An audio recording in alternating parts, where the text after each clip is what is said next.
Mic check, mic check. What's good, y'all? It's your boy Ross back at it again with another video. So I'm gonna check out top 12 cars that look slow but are fast. This should be a good one. You never know what's under the hood. You may think, oh, that's a slow little shit box or whatever you want to call it. You know, it's not beating nobody. It probably takes, 10 seconds to get to 60 miles an hour, and then you meet them at a stoplight, and then they just take off on you. And you just sitting there like, what the fuck happened? You never know what's under the hood. Never know the modifications. Hell, sometimes vehicle stock are making some good horsepower.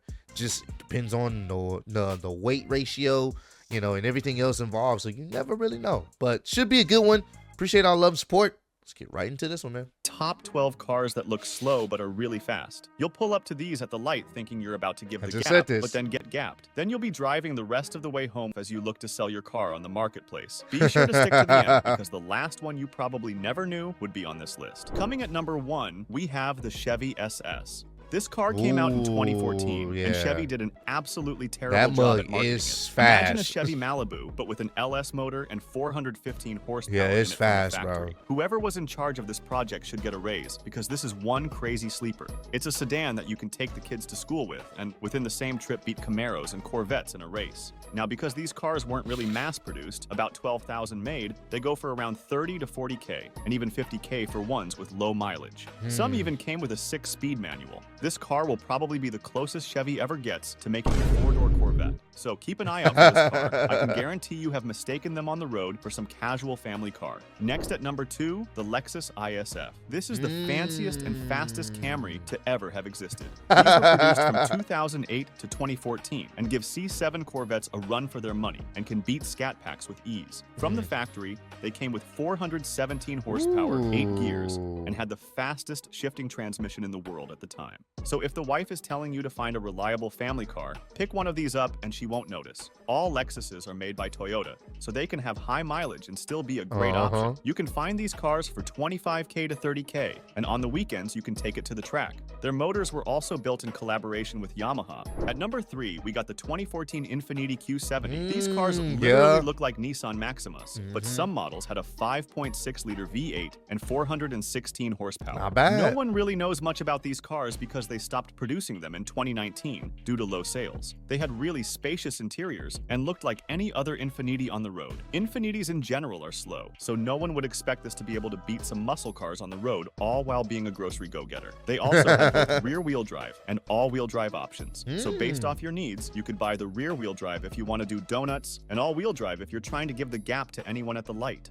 Next at number 4, the 2008 to 2009 Saab 97X Aero. This car had an LS2 V8 motor with 400 horsepower from the factory. Not only that, it was all-wheel drive. Considering it weighs 4,700 pounds, this was still a lot of power and torque for an SUV. It's a mom car with a Corvette motor. Now you can get your kids to soccer practice 30 minutes early while you give everyone on the street the sweet symphony of the American V8. As you can probably tell, a lot of these cars have LSs in them. At number 5, we have a classic, the Pontiac G8 GT. This is yet another sedan that had an LS motor in it. They came out in 2008 and had 415 horsepower. These cars are so unsuspecting on the road until you pull up next to one that is cammed and has racing slicks. Okay, but that's enough of LS cars.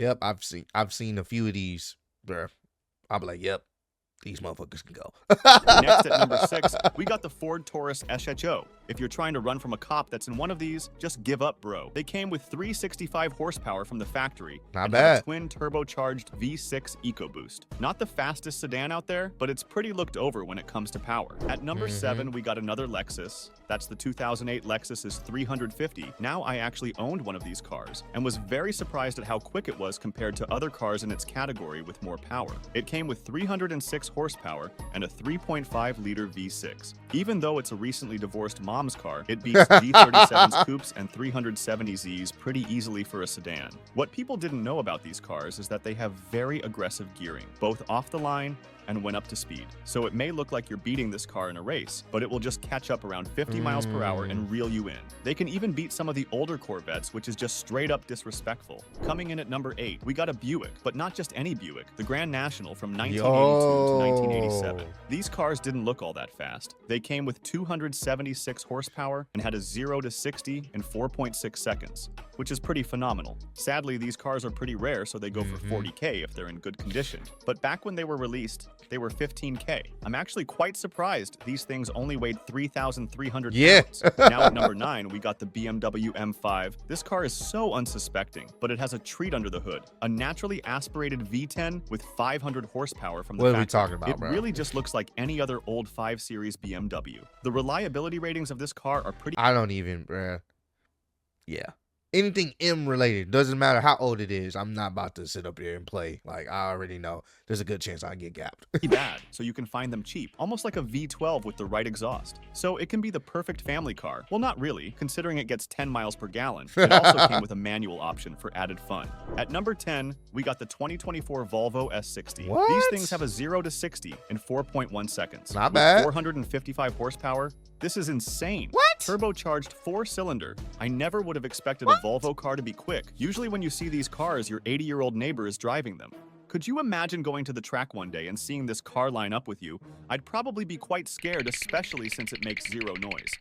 At number 11, we got a casual W12, the Volkswagen Phaeton. These came with 444 horsepower and is 4 cylinders away from being a Bugatti. I mean, come one, they're pretty much the same thing because they're both made by the same company. Yeah. Sadly, in the US, they were only sold from 2005 to 2006. These things look like any other VW on the road. They literally sound like a Lamborghini Aventador with a straight piped exhaust. What? Lastly, at number 12, the 1990 Lotus Carlton. These came with a turbocharged inline 6 that produced 377 horsepower from the factory. People actually wanted this car banned because the police could not keep up with it. And it was a big competitor for companies like Porsche and Ferrari at the time. It could even get up to 177 miles per hour, which is pretty crazy for a car made in the 90s S. But other than that, guys, those are the top 12. Hey, these are some not bad sleepers, and I've seen a few of these on the road. I've seen a few of these at car meets, obviously heavily modified. Well, not even heavily, but just some few modifications, but they go. And that's the thing, man. I know it seems like with the car scene, car community, it's all about horsepower and, oh, how fast you are and all this other stuff. And I get it, you know, so, you know, if you're out there, you're a race enthusiast, you like to take your car to the track, I understand that. But it's become a thing where people will sit up there and kind of judge you. Oh, how much horsepower are you making? I'm making 470, whatever. Oh, that's it. You know, they'll try to play you as if 400 and something plus horsepower, 470 is not decent, even though back in the day that probably would have been a crazy number, and now we're getting cars that averaging 800 horsepower or more. That's still relatively good considering most people on the road ain't even really thinking about how many horsepower their car has. They're just trying to get to point A to point B. So if anybody's trying to make fun of you for having a car that doesn't have the most horsepower, man, embrace your car, embrace your vehicle. You paid money for it, you put money into it, you know what I'm saying? Embrace it. That's how I look at it. I know people try to clown you for not having the most horsepower. I don't give a damn. I love my cars. I love the modifications I've added to them. You know, I'm cool with what they, you know, what type of power they producing. You know what I'm saying? And I just go from there. And that's what it should be.